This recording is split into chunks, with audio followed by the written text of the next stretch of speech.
শেখ হাসিনাকে আমরা সবসময় সেফ জোনে রেখেছি না, মানে আপা ভালো আর আপার মন্ত্রী পরিষদের সবাই খারাপ।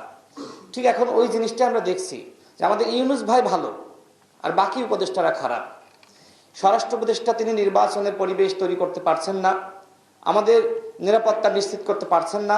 তাহলে এই স্বরাষ্ট্র উপদেষ্টাকে আপনি কেন রেখেছেন? দায়টা আপনাকে নিতে হবে না? গতকাল দেখলাম যে ছাত্র জনতা কয়েকজন উপদেষ্টাকে কেন্দ্র করে যারা উপস্থিত হয়েছিলেন ভুয়া ভুয়া স্লোগান দিল।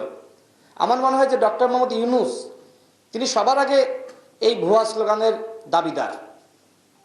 কারণ তিনি যেভাবে এই মন্ত্রী পরিষদ গঠন করেছেন, উপদেষ্টা পরিষদ গঠন করেছেন, এবং যারা ব্যর্থ হচ্ছে তাদেরকে তিনি আবার আপন করে আগলে রাখছেন। কোনোভাবেই জনগণের সমালোচনা তিনি গুরুত্ব দিচ্ছেন না। এই স্বরাষ্ট্র উপদেষ্টাকে স্বপদে বহাল রেখে কোনোভাবেই নির্বাচনের পরিবেশ তৈরি করা সম্ভব? আপনারা নির্বাচনের পরিবেশ তৈরি করতে পারবেন না। তো সেক্ষেত্রে সুষ্ঠু নির্বাচন হওয়ার ক্ষেত্রে আশঙ্কা রয়েছে।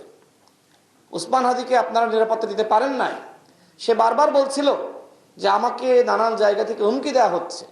আমরাও বলছি আজকে আমাদেরকে হুমকি দেওয়া হচ্ছে।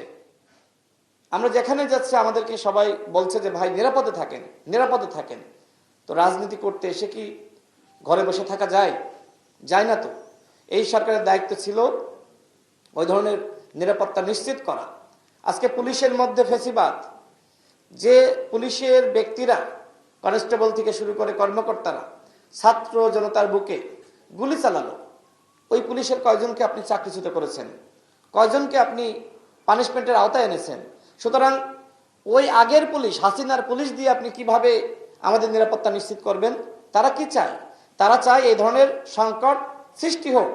কারণ হাসিনা ফিরে আসলে তারা তো মানে খুশিতে খুবই গদগদ হয়ে যায়।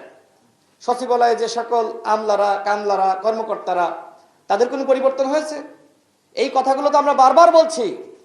শুধুমাত্র শেখ হাসিনা দিল্লি পালিয়েছে, কিন্তু শেখ হাসিনার তৈরি সেই ফ্যাসিবাদ তন্ত্র সেটা তো বাংলাদেশে এখনো পর্যন্ত বহাল রয়েছে। এর দায়টা কার? আমাদের ইউনূস স্যার দায় নেবেন না। আসিফ নজরুল খারাপ, স্বরাষ্ট্র উপদেষ্টা খারাপ, বাকি উপদেষ্টারা খারাপ, আর তিনি একমাত্র ভালো উপদেষ্টা।